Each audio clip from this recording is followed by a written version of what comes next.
You are tuning in to the Atlanta Realtors Rundown, the official podcast for the Atlanta Realtors. We're here to keep you updated with the latest trends, topics, and keep you in the know of our ever-changing Atlanta market. We hope you enjoy this episode. All right, we are back. Welcome back to the Atlanta Realtors Rundown podcast. And I am Karen Hatcher, your host for today's show. And I am super excited to talk to Chris Burell and Justin Ziegler today. Y'all, these are some of my favorite people in the industry here in Atlanta.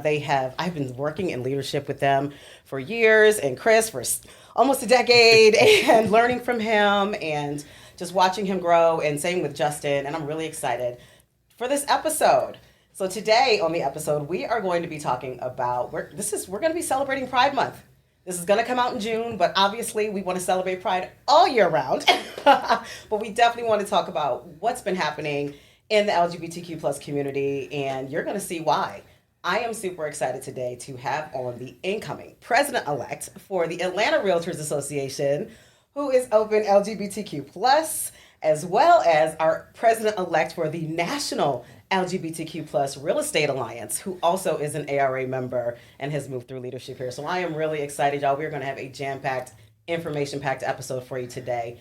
But before we start, I want to make sure if you have not subscribed to our podcast, make sure you click the subscribe button. And after this episode is over, please give us 5 stars. That helps with our ranking and get this information out to more people. So thank you for listening, and let's go. So excited for you two to be here today. Y'all are two of my favorite people. Thank you so much for having us. Thank you. This is going to be awesome, especially being here in Atlanta. There's so much to talk about and your experience. So we'll start with Christopher. Can you share a little bit about your background and how you got started in real estate? Sure. So I've been in real estate now 20 years. Woo! Believe it or not. It's been a journey, and I really started just where most people start, as a sales associate. And from there grew into some opportunities to work on the staff side of real estate, and then in senior leadership in real estate. And over the years, I've also put in a lot of time and effort and here at the Atlanta Realtors Association. So it's been a great journey. It's been a long, hard journey, but I would not change it for the world. I really wouldn't. Awesome. And I love to hear that, because sometimes people think that it's so fast, right, to get to leadership, and it's not. It is a journey, and even more challenging if you're starting, depending on your age, what you're doing, Right. just, all of that. It just takes a long time. And hearing, you said you started out as an agent, and then I remember that, and then you were a broker, managing broker, then you got to like the C-suite, you opened offices, lots of different things. So you've built out like companies. I have. And each of those experiences has taught me many things, as I'm sure it teaches all of us throughout life. But it's also things that I can bring as I bring leadership to the association as well. And I think that has also been one of the silver linings of not having just been in one role, but been in multiple roles. And, real estate is such a diverse industry in itself. And there are so many opportunities depending on what you're passionate about and what you want to do with your career. It just offers so much for so many people. And I just cannot share enough about it. I love that. And at different points in your life. So, y'all, did y'all hear that? All the experience he's going to be bringing to his presidency next year. And just a reminder for you to tune back in December, because there will be a one-on-one episode with Chris Burell on what his vision is and what he plans to do to move our association forward here in Atlanta for 2025. And I cannot wait to hear that. So very cool. Justin, what about you? Tell us about your background and how you got started. So just like everybody else who's in real estate, at 2 years old, I said when I grow up, I want to go into real estate. Just kidding. It's my third career. I started in corporate America when I was still in college, and learned that I really didn't love it so much. It was a good way to make money while I was in college, and And that was nice. But then I was just like, it was kind of soulless for me. And it's different for different people. Some people love it, some people don't. I was in corporate America around the time of 9/11, and so I started seeing all these layoffs, and it was just not super happy. But I was super passionate about HIV and AIDS activism, and so I found a way that I could turn volunteering into a career. So my second career, I got into nonprofit. I worked for a large AIDS service organization here in Atlanta. Really loved the work. The pay wasn't amazing, as you know, in nonprofit, but I really, really was passionate about it. I loved it. And, quite frankly, the only smart thing I did in my 20s was to buy a house, and I paid very little for it. And my mortgage was super low, so I didn't really need to make a ton of money at the time, so that was cool. And then, in 2008, when the economy started crashing and, people were laying people off again, I actually was laid off as part of downsizing in nonprofit. And trying to figure out what I was going to do. I worked in a coffee shop in Midtown, while I was figuring things out. And one day, this lady who I had known for a long time, just from the activism work, kind of walked into the coffee shop, and she looked at me and she's like, "What are you doing with your life? Why are you working in a coffee shop?" She was like, "Come sell real estate with me." And, like I said, I really didn't have a whole lot of bills at the time. I was very, I was able to move quickly on my feet. And I was like, that sounds like an adventure. I had family members who had been in real estate, for many years, and so it didn't seem as scary, the idea, but I was up for the adventure. I was still in my 20s at the time. Yeah. So, at 40 something now, I'm not sure how quickly I would move to a decision like that, to change careers, but it sounded like a super adventure. I was really down for it. And as I started making money, I realized that I could still do activism work and I could give back to the community in other ways. And so that was kind of how I stepped into it. But no looking back, I'm coming up on 15 years in the business. I love it. I love it. I wouldn't change it. Yeah, that's awesome. So, lady walked up to you in a coffee shop, said, "Come work with me." Did you work with her? I did. She was Okay, my that's so first. cool. She was my first business partner in the Nice. business. Wow. She became a mentor. She was actually my polar opposite. So I've always been more conservative about things, and so I'm calculating risk in every decision. And she Yeah. was just like, just do it, for everything. And so I kind of joke around, but I would hold her back from going off the cliff, and she would push me past my comfort zone. So it was actually a really good mix for us both. Yeah, good balance. You guys Yeah. balance each other out. That is cool to hear that you actually did, even after you got licensed, went back, sought her out, and worked with her. That's very cool. Absolutely. Yeah. Yes, awesome. So what are some of the unique challenges you faced as being an LGBTQ plus real estate professional in Atlanta over the years? We'll start with you, Chris. That's a powerful question. Yeah. And I can say this, being in the city of Atlanta, we have been very blessed. Yeah. Our city has embraced diversity a lot sooner than many other communities, both in the South and throughout our country. But I can tell you, as a gay male representing clients, there were those that you just knew there was some level of discomfort. It maybe never surfaced, they maybe never spoke about it, but you could just sense. Yeah. And so I can't speak for others within our community who are real estate professionals, but I can say for me, there was oftentimes this drive to be perfect in every transaction and serving each and every client, to really not give them a reason not to be happy working with me. And for saying that, sometimes that can be a detriment to you as an individual within yourself, because you sacrifice a lot to make sure that happens. But there have been other times that it was the greatest gift I could bring to the process and to the transaction. And later in my career, in management, it has been something that I have been so grateful for, to be in a position to influence and help others within our community shine and shine their light and bring the power of what they can bring to their clients and to the community. As Justin said, one of the greatest things is, our industry, we make a good living and we're able to support others within our community through that. And so as a real estate professional and being a gay male, it's not always been roses, but I can tell you I have been grateful for all of it, the good and the bad. And, I think it makes us all better as a result. Absolutely. What you said resonates so much with me, and I'm sure any person of color. Growing up, my parents were always like, you got to be twice as good. So when you're saying like you had to be perfect, you were working, to dot every I, cross, not make any mistakes, because for me, it was always you got to be twice as good, you got to work twice as hard.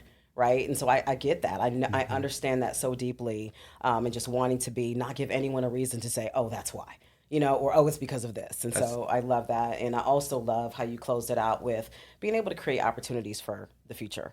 And representation matters. That's why I'm so excited about both of y'all taking the presidency coming out of Atlanta, because we do live in a bubble, right? We do. Atlanta is great for a lot of minority groups, LGBTQ, people of color. It is awesome. And we are in a bit of a bubble, and we are spoiled. We are. We are spoiled. But I love what you talked to about. You said a little bit about real estate and what gays have done for real estate, and it's all the entire LGBTQ community. But I love what the community has done for one of the highlights for me is Midtown. And also a lot of the other in-town communities in Atlanta. As an investor, one of the terms they always talked about when I was doing investments and flipping in real estate was like, when I'm looking for emerging neighborhoods, it was like, well, you got to look where the gays are going. They said because they improve the communities. They said they're the first. They're the first entrance into emerging areas, and they were like, follow where they're going. Like, that's where they're going. So that's one of the key trends that I will look at when I analyze. And I look at what they've done for Midtown, the investment, the community, the Rainbow Crosswalk, just everything around it. And that's one of our strongest, most thriving areas of the entire city. Well, I think it's interesting you bring that up, Karen, because a whole other episode, right? I and my first partner actually called Midtown home. And we actually lived within the block of the crosswalk. Wow. And restored 2 Victorians in Midtown to bring them back to life. And I can tell you, we were both in the real estate industry. And for us to do that and to invite our allies, so not just our friends within our community, but to start to bring our allies and host get-togethers and introduce them to the fabric of Midtown. That was an incredible moment in time to have that experience.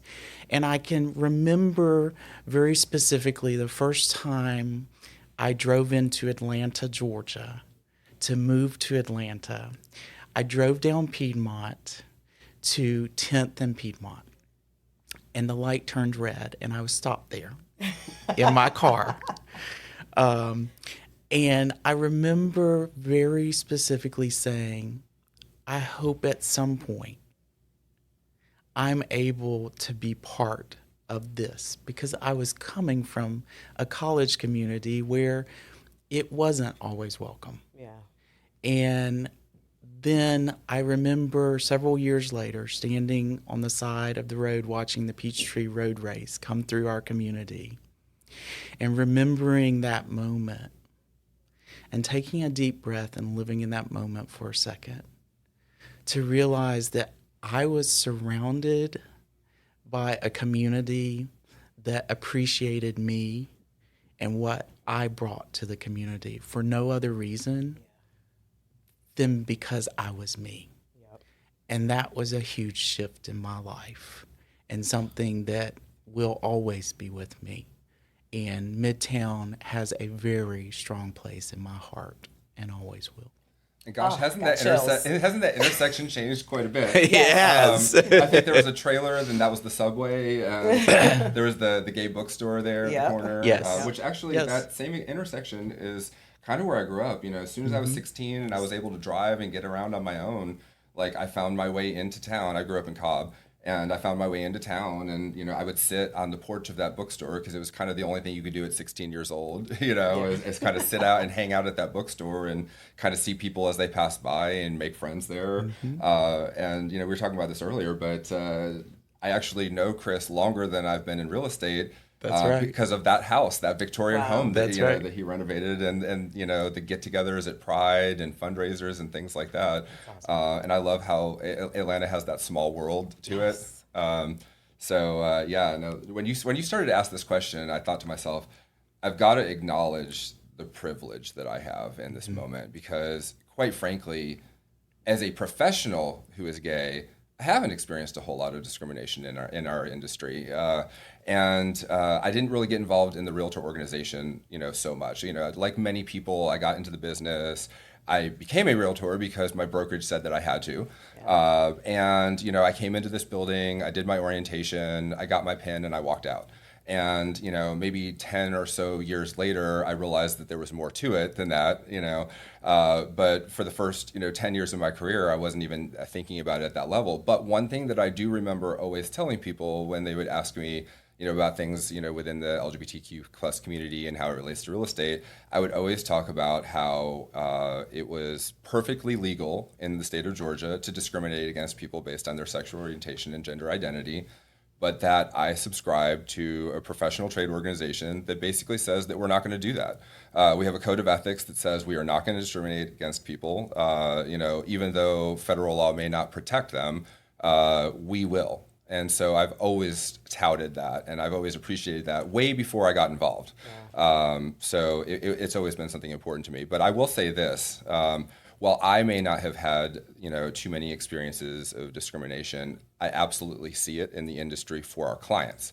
And now that I'm taking on a national role, I'm starting to see it in other markets. So, we really are kind of in a nice little bubble here in Atlanta where we are a little bit more insulated, a little bit more protected. But, we have chapters that are, in very, very, very conservative states, states where they're, passing a lot of legislation to basically try and limit visibility for people who are queer or trans. Bathroom bills and, book bannings and, those kind of things. And those are not super welcoming states. But I will say this, kind of going back to the idea of Midtown, one of the things that I kind of love is when I was a kid, that was kind of the place that you would go if you wanted to be out. And now that I'm in the business and I'm working with a lot of people who are LGBTQ plus, what I'm finding is we are feeling more comfortable living anywhere. So, last year I sold a house in Villa Rica to a non-binary couple. Like I'll go up to Cartersville for, someone who's trans. And I'm thinking to myself, wow, 25 years ago, if I was trans, I don't think I would want to live, too far outside of the city. And we are kind of going everywhere. So, obviously in our business, we don't want to steer people places, right? And so when people, ask you, oh, where is the gay part of town? It's kind of nice for me now because I say, hey, anywhere you want to be, really, Put a pride flag in your yard and it's the gay part of town. Well, that says a lot about how the Metro has developed. And I think that's really cool for how you're going to be able to bring the local aspects of what Atlanta feels like and the entire metro of Atlanta, right, in different counties and surrounding. You'll be able to bring that to your national platform as you travel to all these different states and tell those stories and kind of get people to really understand what you've seen and what you have seen work, right? Because sometimes it's about just being able to visualize, can this work, right? Is this, yes, it can work. Let me tell you a story about, a couple that I sold out in an area that was conservative or something, so I think you'll be able to share a lot of the progress that we have made in Metro Atlanta and within our state. And I think that's going to be really cool. So I'm really excited to see what you'll do next year. So to a new LGBTQ real estate professional that wants to enter the industry and what advice would you give them? Well, I kind of touched on this earlier, but one of the things that I feel like I should have done better is I should have gotten more involved in the beginning, right?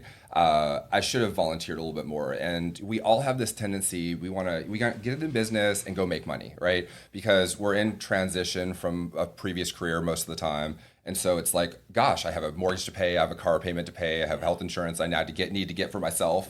So I just need to go earn a lot of money. And then later on in my career, when I did start volunteering and realizing the people who walk in this building to volunteer, the people who are actively involved in here, they're the ones that are doing most of the transactions. If you come to a top producers event here, you're literally looking at the top 10% of people that are turning transaction after transaction after transaction. So by being in this building and networking with people, you're literally building relationships with the people you're going to do business with later. And it's actually a huge, benefit for your client, right? When you're up against multiple offers, but like I happen to notice that the listing agent on the property is you, Karen. Like I want to be like, hey, Karen, what do we need to do? I want to work with you. I want to get this deal done for my client.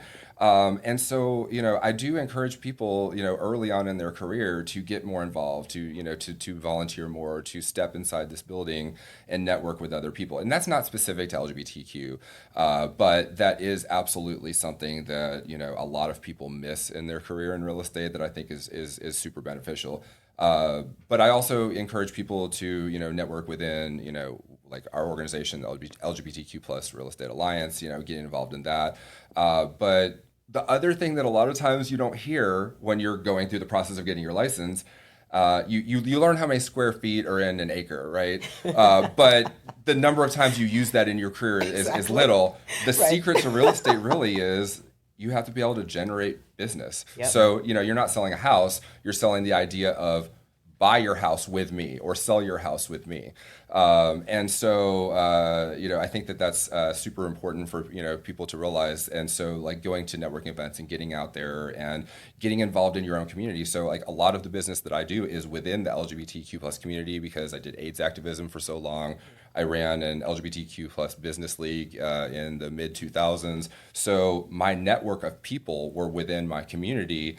And so that was kind of how I built my business. I had like a database of 8,000 people when I got into real estate. Nice. The trick was, how do I let them know that I'm doing real estate now and they need to call me when they think about real estate? Right. So I think that getting out and about and I always tell people, do business within, the areas that you love. Yeah. If you love to play soccer, join a soccer league and make sure that everyone knows that you're the soccer player that also sells real estate. Exactly. That kind of exactly. thing. So, getting involved in the things that you're passionate about.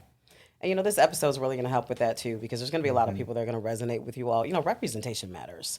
And to see successful men in real estate, no matter which gender, right? But seeing you two openly gay, out, killing it, right? Not only socially, but also actually closing deals. And you've made successful careers and still continuing to give back and create change. So I think that is also going to pull people. So I can do this.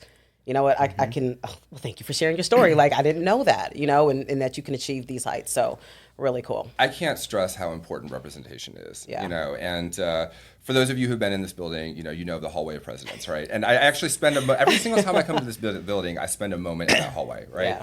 And the criticism for that hallway is you look at every past president of ARA and you go down the hallway and it's like starts at like 1910 or something like that. And you see a whole bunch of older white men. And then, in the mid 70s, you see the first woman, and then in 2007, you have the first gay man. You have Ennis, who was the first black man to be president. You were the first black female to be president. And you start to see diversity. But I will say this. I had an agent that joined my team, who is, by the way, now on executive committee. But he joined my team when he first got into the business. And he called me from this building while he was doing his licensing class. And he was walking down that hallway, and he was like, Justin, like, I'm getting a little emotional here. He's like, I don't know if I belong in this industry. He was like, I don't see anyone that looks like me here. It really gets me every single time I think about that. But like, that representation is so important. I mean, there are so many people that, got to know you as the first black president that now feel like they have a path to do the same. And, and the same thing with Mike Wright, who was the first gay president, and for Ennis, for the first black man. It is such an important thing for people to see that. And I will say this, in the last 5 years in this organization, the diversity has absolutely shown. We've made an active effort to welcome it, to accept people and to make sure that they're a part of it. So if you look at, what the board looks like today, compared to 25 years ago, it is absolutely a different scenario, and it looks completely different than it used to. So, kudos to ARA for that. I mean, that's such an important thing, and I think that we don't have those people that walk down that hallway anymore thinking that, because they're starting to see the progress, and they're starting to see that this could be a place for them. So that representation is so important. And it is a place for them. It is a place for them. I love our fabric, what we have built, and making it so inclusive, and that you belong here, and that our leaders reflects that. So, Chris, what advice do you have for a new agent? Over the years, I've thought about this question because I want to make sure I'm giving to those that are coming after. And the word that always comes to mind is authenticity. And the reason I say that is because real estate is all about relationships. Relationships with your clients, with fellow agents in the industry, with people within your community. And in order for a relationship to be solid, it must be authentic. They must begin to trust you as your authentic self. And what I would say to young professionals in our community would be, for many of us, we have a tendency, either because we've learned the behavior or because we're doing it intentionally, to live two different lives, a professional life and a personal life. And when you are to be authentic, you have to be able to live one life. And so what I would say to our members and to those young people who are looking to get into real estate, be who you are. Embrace that. Because those who will want to work with you will work with you. And when you are who you are always welcome at the table here at ARA. Always. And people have worked very hard to make sure you have that opportunity. And what I would also say is, because I have also taken that advice, that many of those people on that wall over the years I've worked with and been my authentic self. Yeah. And they have come to know and be able to ask questions and have open conversations. And that has helped break down barriers that may have existed that were unbeknownst to any of us in this room. So that's the other part of it. Bring others along with you. Yes. Every single day. How can you add value to others? And that transcends every member who is part of our organization and every professional who calls real estate their career. That's right. I love that. So y'all hear that. Be authentic, right? Be authentic, create relationships, show up. And you're spot on with that. I've been told I'm probably the most authentic person people know, because sometimes too authentic.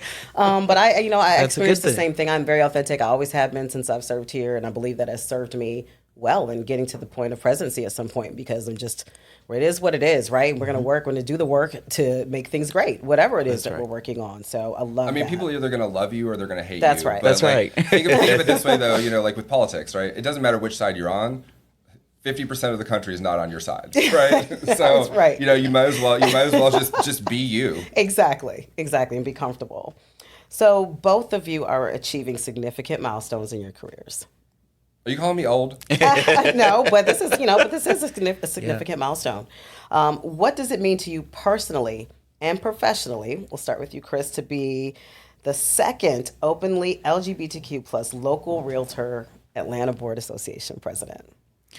It is a very humbling experience. Without giving too much spoilers. It is a very humbling experience to know that I have been part of an organization that has asked me to be a future leader for them because of the value that I've added to our members and to this industry over 20 years.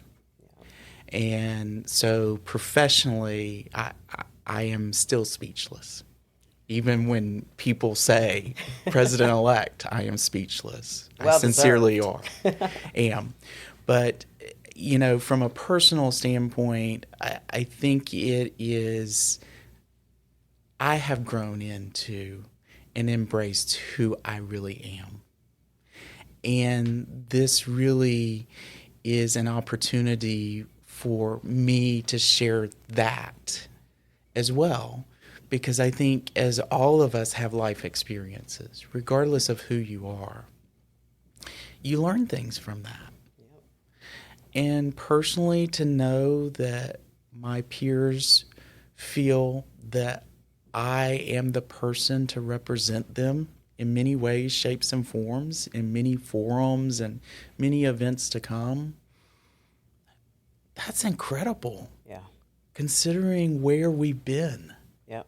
As an organization, as a society,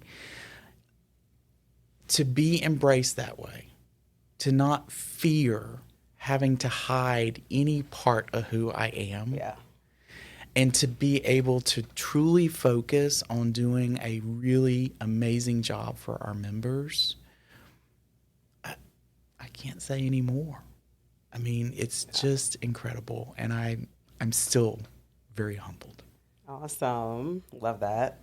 Justin, what does it mean to you? Because I have to just state before he responds that he is stepping into like I said, the president-elect, just reminding you, president-elect for the National LGBTQ plus Real Estate Alliance. And a lot of this was based on the work that you have done here locally when you were president for the local chapter. Yeah. What does this new level mean for you? So excited. I'm so excited. I mean, I'm an activist at heart, right? So yeah, like I spent many years, sure. like actually, so in my mid-20s, like talking about activism, I literally went to colleges and universities talking about safer sex and, wow. you know, like HIV and AIDS and STDs and things like that. So like, I have no problem talking about anything to anyone, right? Like, so, and over the years, I kind of developed this definition for activism, you know, like what I think activism is. And for me, it's really just the idea of being a voice for someone whose voice can't be heard. Yep. So it can be small things. It doesn't have to be, you know, curing cancer, you know, and things like that. I mean, it can just absolutely be hearing a microaggression that happens in a meeting and you call it out and you educate someone, right? So I'm super excited to get into this role at the national level and, you know, kind of bring that activism to things to kind of help with, you know, these chapters throughout the nation, especially in places where it's not as progressive as it is here in Atlanta. That's really, really exciting to me, you know, and the Alliance is really only a 4-year organization. We've been around for 4 years. The first year that I was involved as a volunteer, I was actually the membership director here in Atlanta. I was the president the next year locally. And as I saw the growing pains that an organization faces, I saw opportunities to kind of do things to help those local chapters better, right? So, you know, like, I had challenges as a local leader on, you know, getting certain resources and how to finagle. And it wasn't because the national organization was doing anything evil or they didn't want us to succeed. It was just because they were busy still tweaking the bylaws and still, you know, like, and we literally, I mean, our projection was that, you know, our goal for long term over the first 10 years was to bring in maybe 3,000 members nationwide. And within the 4th year, we hit 4,000 members. So like, it's an organization that is growing incredibly fast. And I do love the fact that I do have that nonprofit background. Yeah. So I can kind of come in and where, you know, each president that has run the organization before me has had a different skill set, you know, and I'm the first one that has a lot of nonprofit experience. And so that gives me the opportunity to, you know, like kind of help with some of these growing pains that any organization experiences, especially one that's growing up so fast. So I'm really excited to do that. And I will also say that I'm kind of excited about the idea that when you do presidency, and you'll probably nod your head when I start talking about this, but, you know, you have this ramp up period.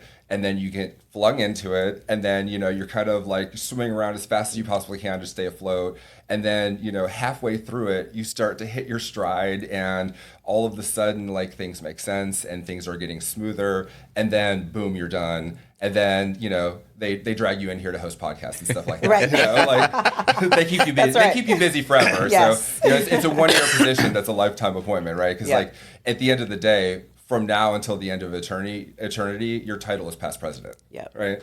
So, but I am super excited to have my year to do some of these things and really kind of help these smaller and newer chapters grow. I mean, Atlanta, I was so proud because like during my year, I was like, oh yeah, I would come to the ARA board meetings and everyone would be like, what's going on with the Alliance? And I'm like, Atlanta's #1 in the nation. Yes. We're the biggest. We're the best. We're doing events. Yeah. We have the most diverse board, and I'm excited to try and help these other chapters throughout the nation achieve those things, versus thinking about it at the national level. I'm thinking we have 42 chapters nationwide. All 42 of them need these resources so that all of them have the chance to be the best chapter in the nation. That's right. What is the one accomplishment that you are currently most proud of? So folks in this room may not love this, and folks on this podcast may not love this, but I will talk about it. Hey, we're being authentic. Right. That's right. There we go. Thank you. The spirit of authenticity. That's right. One of the challenges that I've had in real estate and with the realtor organization is the idea of RPAC, right? And it's our political branch. It's our political action committee that is helping to bring legislation that benefits folks in the real estate industry. That's great. I love that. But I talked about the code of conduct earlier, where it says we're not going to discriminate against people based on their sexual orientation and gender identity. Well, our organization dropped. And by the way, this is kind of secret to everyone. Even the people who are like, involved at a very high level in the organization didn't know about this until it was just about to happen and just about to drop. But we developed an RPAC tracker, which pulls data, which is publicly available. It tracks every single anti-LGBTQ plus bill that has been proposed. And there's about 400 of them in 2024 alone. And it also tracks who sponsored these bills. And then it tells you whether or not they were funded by RPAC. So in the state of Georgia, in 2024, there have been 12 anti-LGBTQ plus bills that have been introduced, and all 12 of them were sponsored by someone who was funded by RPAC. So I do think that we can use this as a tool to put pressure on these legislators. When we say, hey, we want to sponsor you, so that you can do good within the real estate industry, but we have this code of conduct that says we're not going to discriminate. So we've noticed that you've been, proposing these bills that are kind of discriminatory. What are you going to do about that if you want these funds? And so for me, that is a huge proud moment, because it is something that is huge. And our PAC is, I think it's the largest PAC out there. It's a force. It's one of the largest, yes, for sure. So for me, that's incredibly powerful.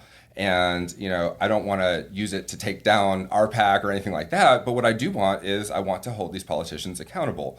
They cannot use hate to kind of drive things. And I think honestly, within the LGBTQ plus community right now, a lot of folks are kind of being targeted because it's a good thing to rile up a base in certain sides of politics.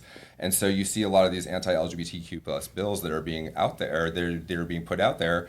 And I don't think it's because the folks hate LGBTQ plus people. I think that it's a distraction from other things going on in politics. And so I don't want us to be scapegoats anymore. Yeah, no, I'm glad you brought that up. And as a Crystal R. President's Circle major investor in RPAC, I hear about these challenges across the country all the time. I've also heard it from, let's say, people of color or Democrats, or who may feel like we're maybe one-sided or too majority one way or not swinging up another way. And I think that is the constant challenge, and that's going to be the important work of RPAC to make sure that we have, A, that you're investing, 2, that you're involved. So that you're involved, you're joining these committees, that you're I think making you your actually voices heard. No, I think you actually Yeah. hit a good point there, because here's the other piece too, right? The decisions on who to give it to is kind of made by the people who are giving large amounts of money. Yes. And I think that a lot of people who have felt disenfranchised by RPAC for whatever reason, some of the ones that you mentioned, don't end up donating at that level, which means they don't have a voice at the table. That's so while I am sitting here saying that we need to change things, I also still encourage people to still give and then be active and have a voice, because That's right. really the only way we're going to change things. That's right. And then also talking on the other side to, our legislators that maybe don't understand why we are supporting a certain housing issue, right? Because they may align socially or civilly to what we may believe, but maybe when it comes to housing or real estate, they're not aligned with what realtor values are. And so it's also educating them as well. And so, but you can only do that best by being a part of the solution. You got to be involved. You got to make the investment. You got to show up. You got to show up when we lobby on the Hill. You got to be there, like Justin's saying. You got to talk to them. You got to ask these direct questions. You've got to have those conversations. And that's what I love about our organization and how we've started to weave all of these different cultures and multicultural groups within what we do. Because it's like, how do you strike that balance? I think the theme today is visibility, right? Visibility, That's authenticity, right. and showing up and being there. Yes, for sure. So that was a great point, and thank you for being so honest about that. And because it's something that we're continuously working on as an organization. And what does that look like for us? But we're going to shape that, right? It's each and every one of our members that shapes what that looks like. So for the future. So this is going to drop in June, right? And so we're celebrating Pride Month. What does Pride Month mean to you, Christopher? Oh, wow. For Pride Month, for me, it is a celebration of those individuals who have given of their time and their resources, and in many cases, their lives, to be able to create the opportunities that I now get to enjoy. And so while, yes, it is a celebration month in our community, it is also a time to reflect about the struggles and the battles that have come in order for us to be at this point. Even in Atlanta, if you go back in history, and very short history, it's not that long ago that it was a very different community for us to be in. And so I would say for me, that's what pride looks like.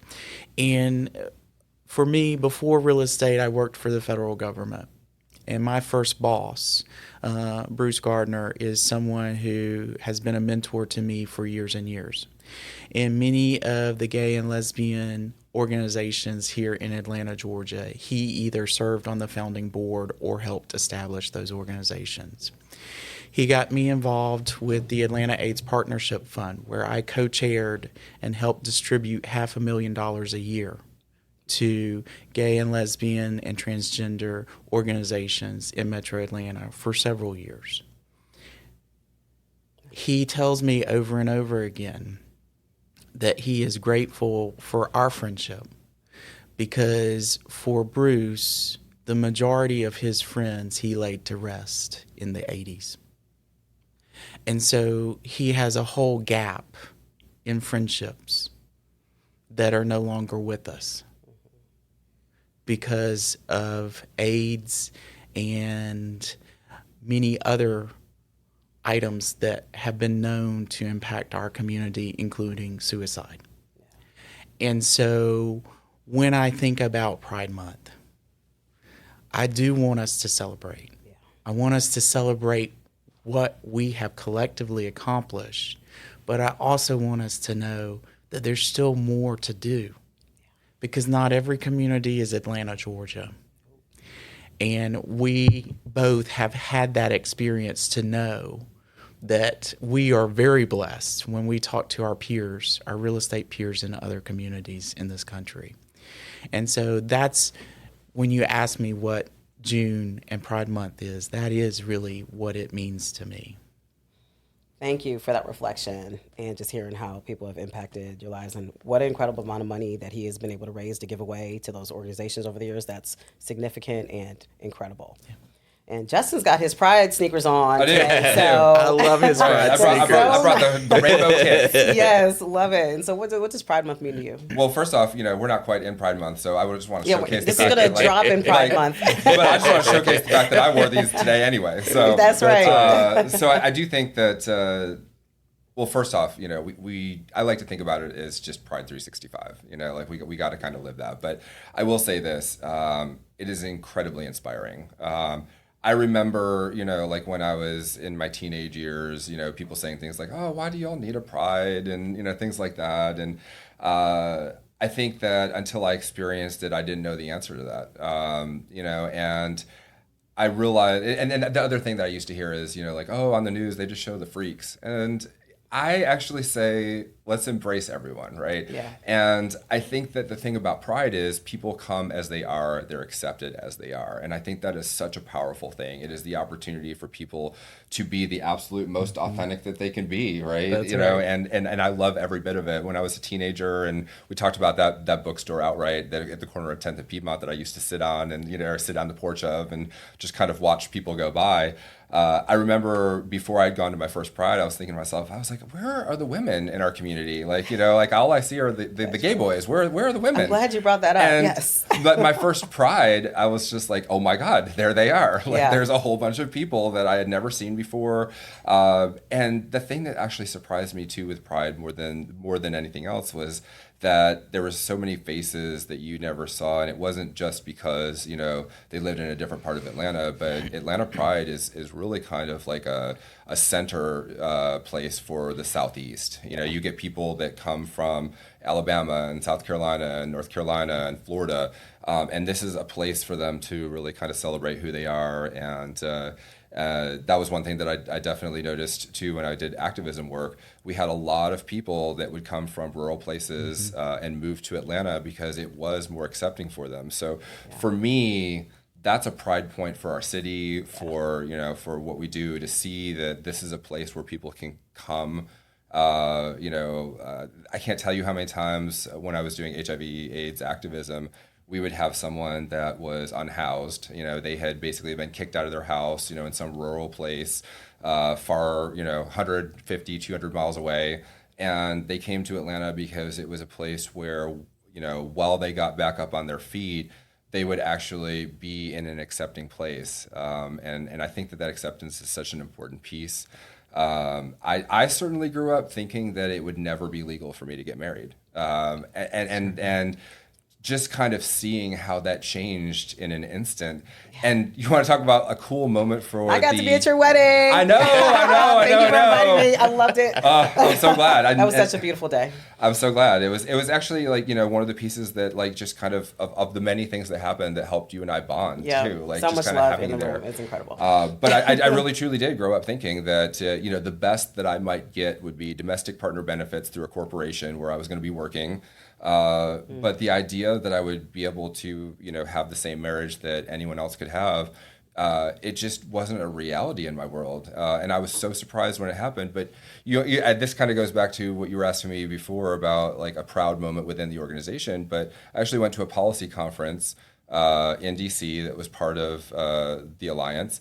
And I actually got to meet Jim Obergefell, who was actually the plaintiff in the case that settled marriage. So Wow. It was really, really kind of cool. And, at some point in time, he was also in real estate as well. He's not anymore, but he was also in real estate. So he kind of had a tie to our industry. But, to kind of be in the room with, the person who made it happen for me was a very emotional moment. And it really kind of caused me to step back and think, wow, like, when you think about Stonewall, that was 1969, that, people who experienced that are still alive. It's not like it happened in the 1800s or something like that. The changes that have happened pretty rapidly over the last several years. And so that's also kind of a pride point for me as well. But Atlanta's cool. We get 2 prides. We have the month. Exactly. Then we have That's Pride right. Month. That's right. But then we actually have Pride celebration in October once it cools down a little bit because Yeah. June's a little hot here. It is a little hot. It's a little hot. No, I love that we have 2. So it allows you, different times of year and different ends of the year, That's which is right. awesome. So how do you plan to leverage your new role to make a lasting impact on the industry and the LGBTQ plus community? Chris, you want to go first? No, you're going first. Okay. I have to save that for Chris's episode. Oh, that's right. Later That's in the right. year, Let's someone tease else is that. gonna be- That's yes. When people ask me what the Alliance is about, we have our core mission and our vision and all of that stuff. But it really kind of boils down to the fact that home ownership rates within our community are lower than the national average. So for me, that's the passion. I could be involved in a ton of different nonprofits that have nothing to do with real estate, but the piece that makes it special is it's within my industry and people within my community are not homeowners. And, thinking back about the leadership program that I did here, Emerging Leaders at ARA, required reading was The Color of Law. And it literally talked about how, Black people were disenfranchised because they missed the opportunity to buy in certain neighborhoods because of the color of their skin. And it talks about like the wealth gap that was created from those homes that in 1948 were $7,000 that are now $750,000. Yeah. And I realized just how much home ownership builds wealth for, a family. And so I'm very passionate about seeing more people within our community become homeowners.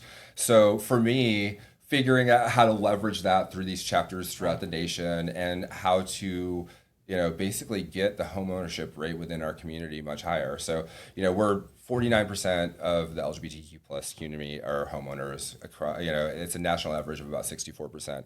But then, you look within the Black community, I think it's like maybe 44%.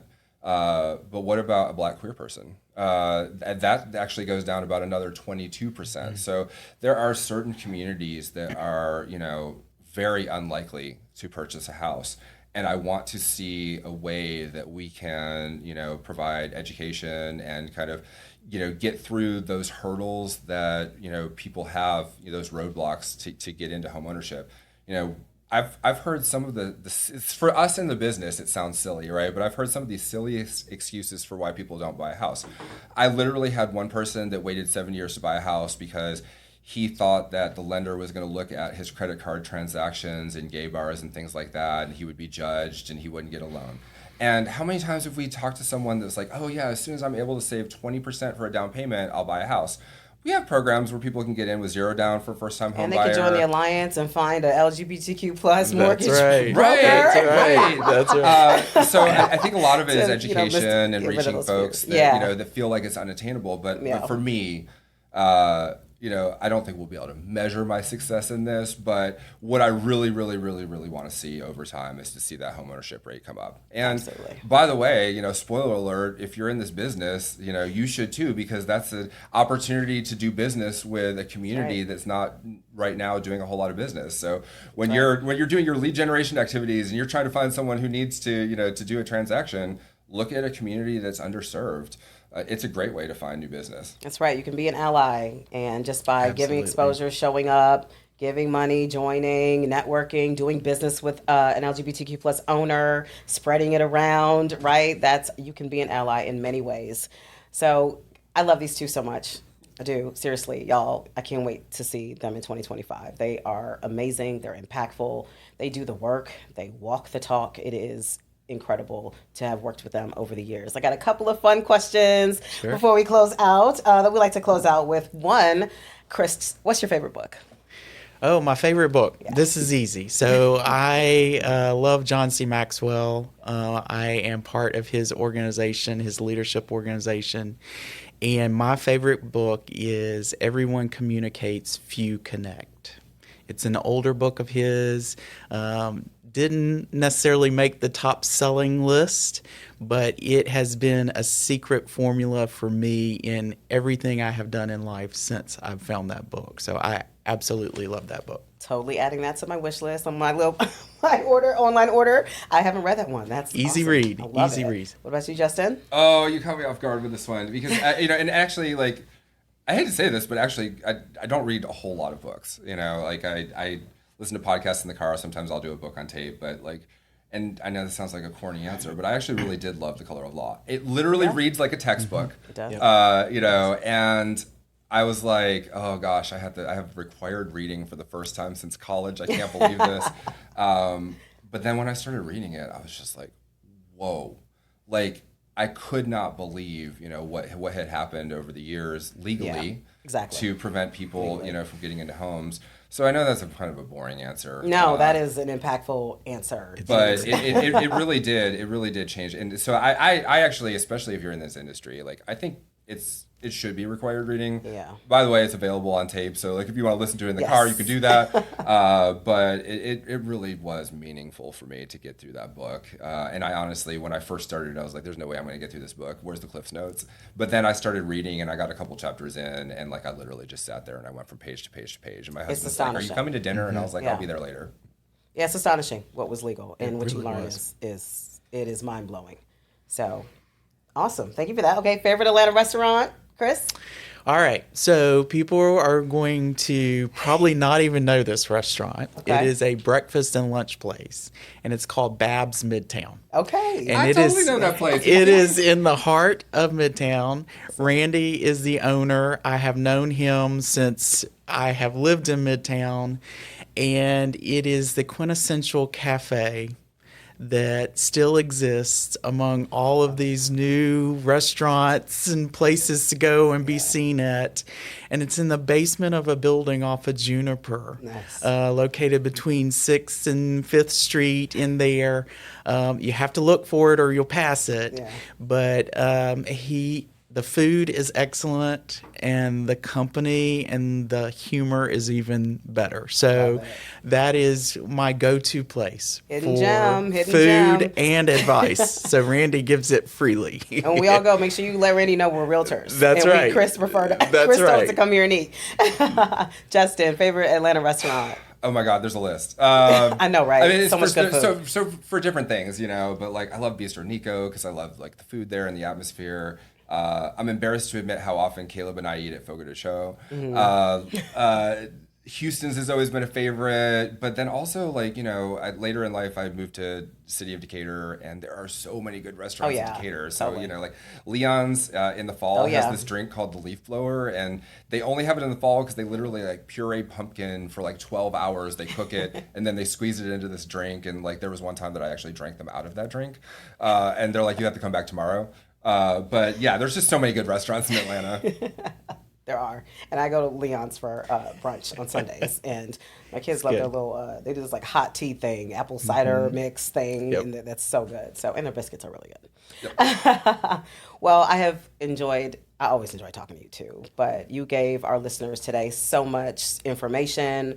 I'm excited again about your leadership for 2025. Thank you for taking the time out to pour into our members and the community about what's happening and how the LGBTQ plus community leadership in real estate is taking place and changing the way we do business. For all of our listeners out there, how can we find you? Real easy on Instagram at Chris Burell, Burell. So that's the easiest way to connect with me would be through Instagram or Facebook. Yeah, definitely Instagram. I used to be a Facebook person, but at JZSells on Instagram, definitely the quickest way to get me. Awesome. Thank you all so much. I hope you enjoyed this episode. Again, if you have not yet subscribed, hit that subscribe button. Leave us a 5-star rating so more people can get reached and we can get them all this incredible information that we have to share. Thank you again for listening, and I'll see you soon on the next episode. Happy Pride Month! Woo! Thank you for tuning in to the Atlanta Realtors Rundown. Please subscribe, and for more information on how to get engaged, check us out at atlantarealtors.com. We look forward to having you join us for the next episode.